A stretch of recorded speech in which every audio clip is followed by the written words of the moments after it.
so delighted to welcome my next guest to the show to talk about his absolutely brilliant new book. Brendan O'Neill from Spiked Online is the author of A Heretic's Manifesto, Essays on the Unsayable, and he joins us now. Good morning to you. Hi, Julia. Good morning. It's been far, far too long. We haven't spoken to you for ages. I now realise it's because you've been rather busy writing this fabulous new book, which I was reading over the weekend, and I have to say, I mean, agree with every word. I'm just literally just cheering you on the whole way through. It starts very clearly. I mean, like, tying back to what Maya Forster had to say, your first chapter is called Her Penis. I mean, that's it, her penis. And your first sentence is, we need to talk about her penis. That is the starting point. And that is quite literally the starting point for what has become unsayable. That there is no such thing as her penis, but we're made to do it, and people are even made to do it in court. And most of us are walking around going, this is madness. And you're saying it, but it seems to be the unsayable now. Absolutely. And that's why I thought it was so important to make that the first chapter, Her Penis, because it's a good example of the age of unreason that we're living in. You know, we do live in a pretty mad time in which people say the craziest things and are expected to believe the craziest things. And if they don't, then they are punished. They can be no platform, they can be banned, they can be sacked from their jobs simply for saying that only men have penises and that women don't. So I think it's a classic example of compelled speech when we're forced to say something like her penis, even though the vast majority of us know that it's not true, that those two words should never go together, and that if we're going to be reasoned, normal people, you would only ever say his penis. Yeah, indeed. And people will say, why on earth does this matter? But you get into this very early on in your book, you know, because this, I mean, people talk a lot about Orwell and Big Brother, but the crucial thing there is it's about thought crime, and it's about changing language to actually change the way people think. And it's certainly happening in our schools. We're seeing that every single day when it comes to not just trans ideology, but things like, you know, green issues and many other issues. Absolutely. I think that's one of the key things about the era that we live in. The control of language is used to control thought. So the more that people say her penis, or the more that they use so-called preferred pronouns when you refer to a man as she or her, what you're actually doing, people say that it's just about being polite. Yeah. You know, Stuart Lee, the comedian, once referred to political correctness as institutionalized politeness. But it's not polite to say something that you don't think is true, and to say it under pressure because you know that you might be cancelled if you don't say it. Actually, what it's about is controlling language in order to change how we think. Yeah. So if you change the language around sex and gender, you change how people think about sex and gender.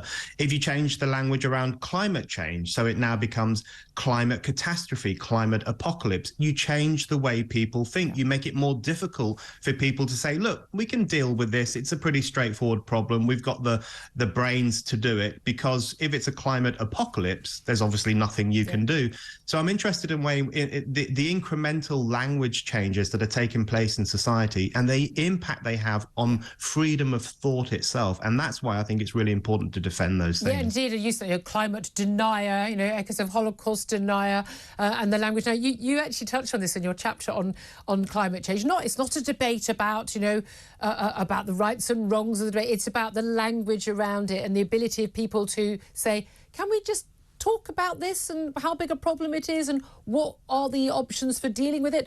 What would normally be regarded as a sensible way of dealing with anything. We weren't allowed to do that over lockdown, certainly not allowed to do it over climate. You've no idea the censorship that goes under with Ofcom. You know, this is a settled science, not allowed to discuss it.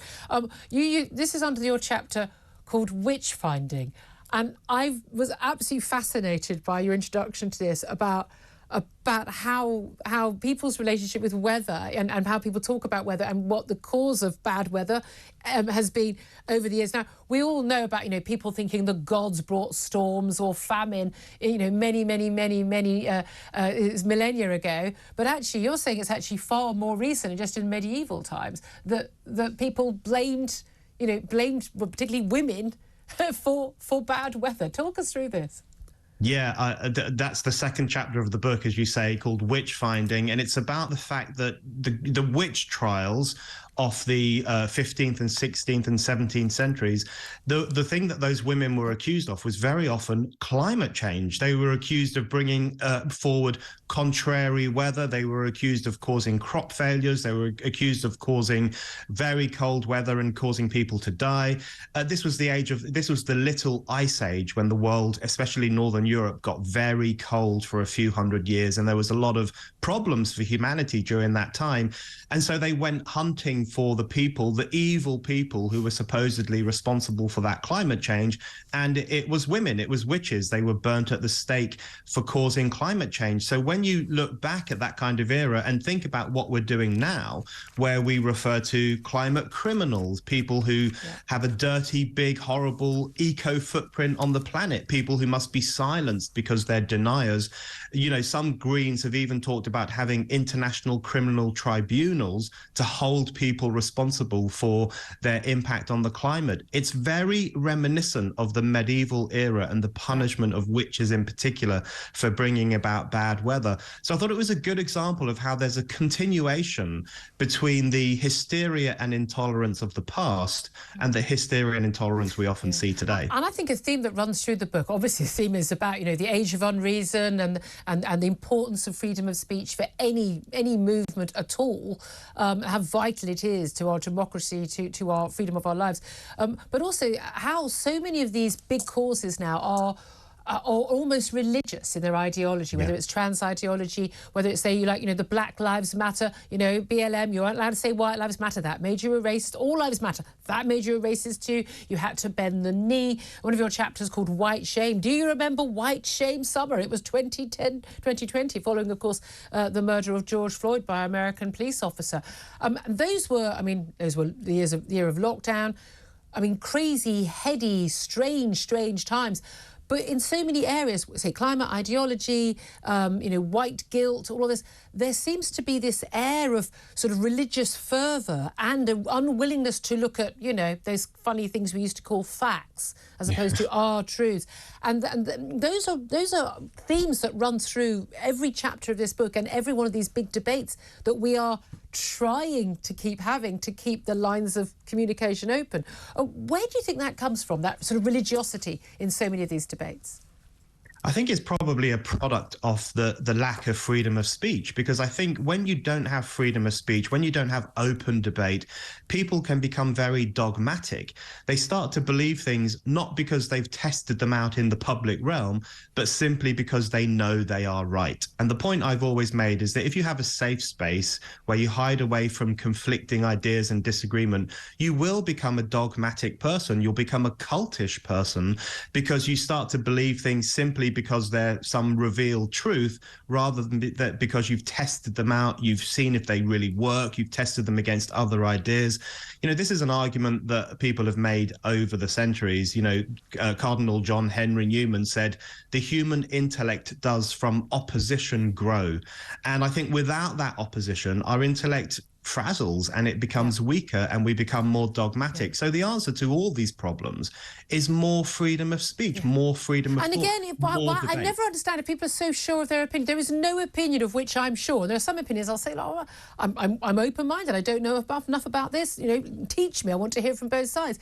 But where I've looked into it, I've researched, unless there is new evidence that changes my mind, this is my opinion. I'm happy to argue it. I'm never afraid of hearing an alternative argument because I want to debate it. I may learn something that persuades me that I'm wrong and I will change my mind, or I will hopefully persuade them that I am right. But either way, we're both going to learn more.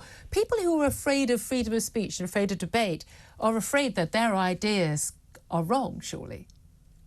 Yeah, well, that's my suspicion as well. Or they're afraid that it's a house of cards and it could very easily collapse. I think that's one reason why the trans movement in particular is so viscerally hostile to freedom of discussion and debate and rigorous criticism, because they know that it could collapse very easily. The idea that a man becomes a woman simply by saying he's a woman is a ridiculous idea, and it would not withstand the mildest form of scrutiny. So they're very hostile to freedom of discussion. I think one of the key reasons I wanted to write this book is I think people underestimate how important heresy and alternative thinking and willing to put your neck on the line, how important it is to progress. Every freedom and comfort we enjoy in 2023 is a product of someone having been a heretic and having said something and fought for something which would have seemed insane to people in the past. Imagine settled science on, whether the Earth goes around the sun or the sun goes around the Earth. Settled science. Exactly. And, imagine how mad it must have sounded when people said that the Earth is not the center of the universe, or when someone said, maybe women are just as capable as men of working and voting, or when someone said, maybe men should be allowed to have relationships with each other without being taken to prison. They would have sounded like crazy ideas to many people, and it was only the willingness of heretics to stand up and fight for them that society became a better place. If we crush heresy, if we crush freedom of thought and different thinking, then progress itself will really stall. Well, indeed, the book's called A Heretic's Manifesto, Essays on the Sable. You've never stopped saying things. You've got a lot of grief over the years. Some of the things you've said, always stood up. Even if I agree with you, disagree with you, always have to stand up for your right, and you standing up for my right to say what we want to say. And certainly TalkTV, we were kind of founded on that, saying the things that are unsayable, even though often they're majority opinions in this country. I have to say, having read it over the weekend, it's a really powerful book. It's a really easy read because you're a rip-roaring writer. It's a really energetic, fast read. It's clever and it's funny, but it's vital. I really want you to send a copy of this to every MP, every opinion former and every journalist. And frankly, every voter should read this as well to understand that freedom of speech and the right to disagree is so fundamental to our democracy and to everything that makes life worthwhile in this country. And I absolutely applaud you for writing this. Brendan O'Neill, thank you for joining us. A Heretic's Manifesto, Essays on the Unsayable, is out today.